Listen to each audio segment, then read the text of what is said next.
As a final send-off for the Nintendo Switch 1, Nintendo had a direct this week focused specifically on Nintendo Switch 1 games, news, and new features coming.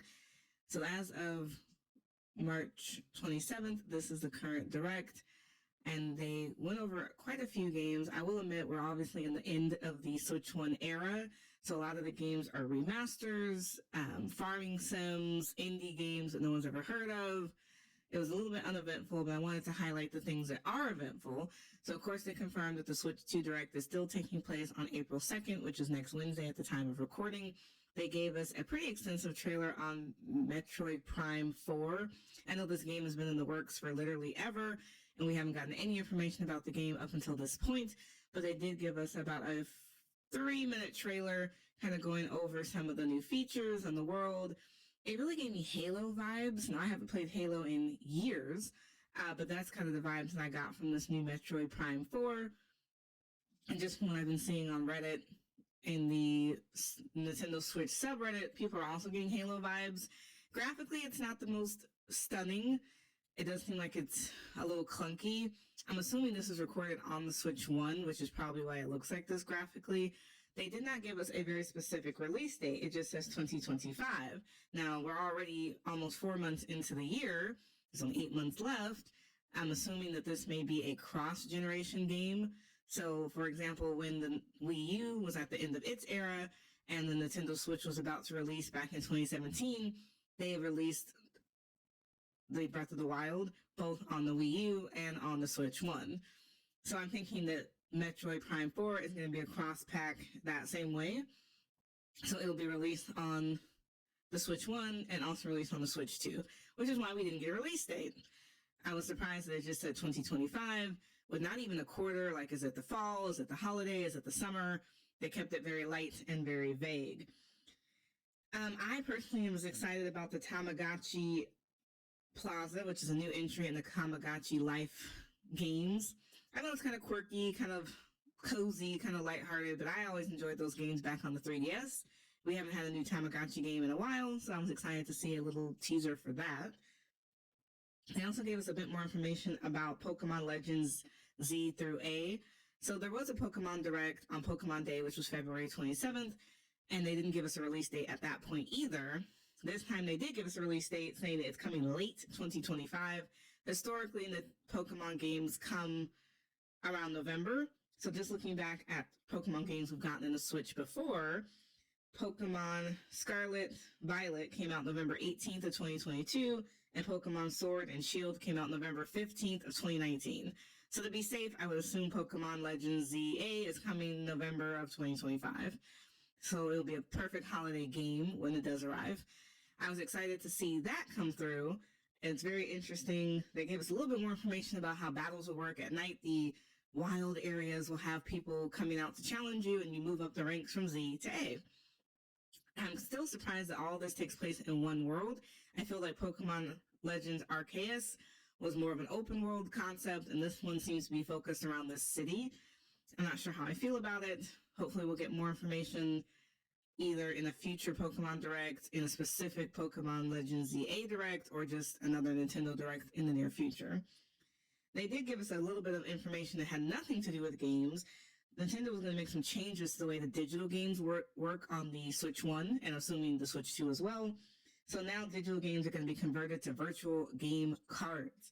And these game cards have a dedicated menu on the home screen, and you can eject these virtual game cards and play them between two different systems. So you do have to link your system together using local internet, so like your Switches need to be close to each other. And you can link two systems, including one can be a Switch 1 and one can be a Switch 2, and you can choose, going back and forth between these different systems, which system is playing each digital game. You can only obviously play one digital game per system. So if you move, like, let's say Animal Crossing from your Switch 1 to your Switch 2, you wouldn't also still be able to play it on the Switch 1. There's also a new system coming in regards to this virtual game card, where if you have a Nintendo family account, that you can have a family account with up to 8 different individuals as long as they have Nintendo accounts. You can loan out virtual game cards using local access networks. So again, your Switches have to be next to each other for up to 2 weeks. and then they'll automatically be returned back to your console. I thought that was very interesting and gives me hope for the Switch 2.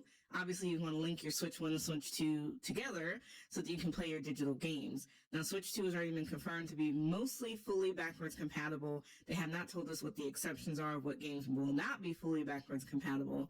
But I'm assuming since it follows the same sort of system, with the same sort of mechanisms, except for the Joy-Cons are going to be a little different, it should be mostly every game, except for specialty peripheral games. So I would anticipate like the Ring Fit Adventure may not be compatible with Switch 2 because the Joy-Con's not going to slide into that circle thing that you use for the Ring Fit.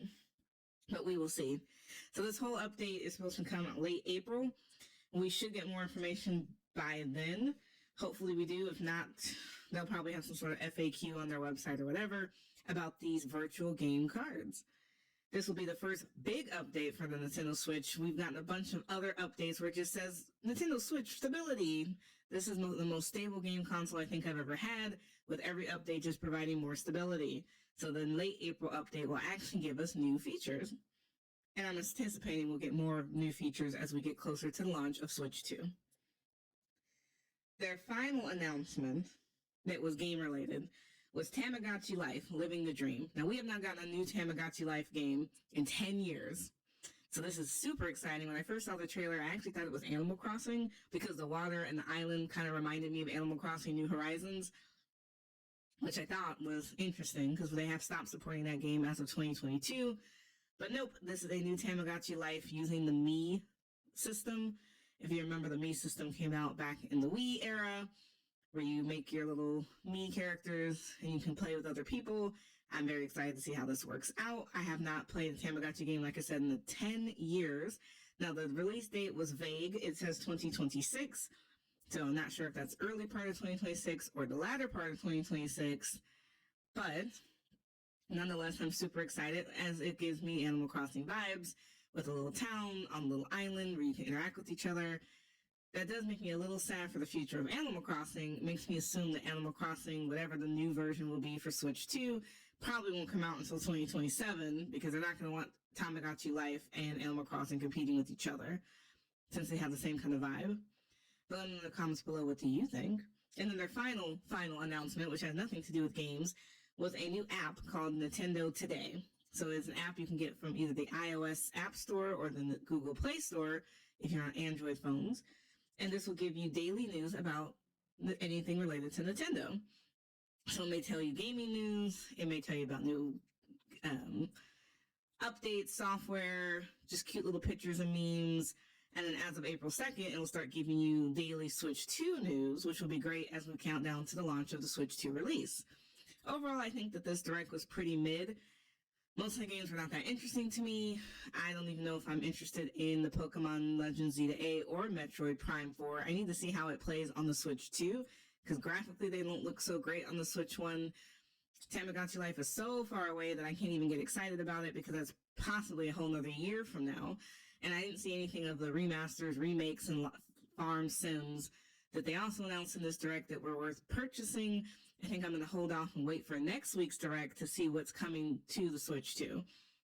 What we didn't see in this Direct, which pretty much confirms what we did see in the Switch 2 teaser trailer, is that the new Mario Kart game is probably going to be Switch 2 exclusive. The fact that it wasn't announced today, but we did see that there's a new Mario Kart that was teased when they teased the Switch 2, means that that's going to be a Switch 2 exclusive game. For those of you who just love the Mario Kart series, I know I've loved it. I've been playing Mario Kart forever. I bought all the DLC for Mario Kart 8 Deluxe when that came out last year. So it's very exciting. This got me more hyped for Switch 2, ironically, not so much for Switch 1, even though I do plan on keeping my original console so we can do all this digital game card transferring back and forth. I think that concept is interesting, and being able to swap games or trade games with other people is also really interesting. So let me know in the comments below, what did you think of today's Direct? I personally gave it a C rating, mostly because of the new features. Exciting to see this virtual game card. Exciting that they have a new app and Tamagotchi Life. But other than that, I was not impressed.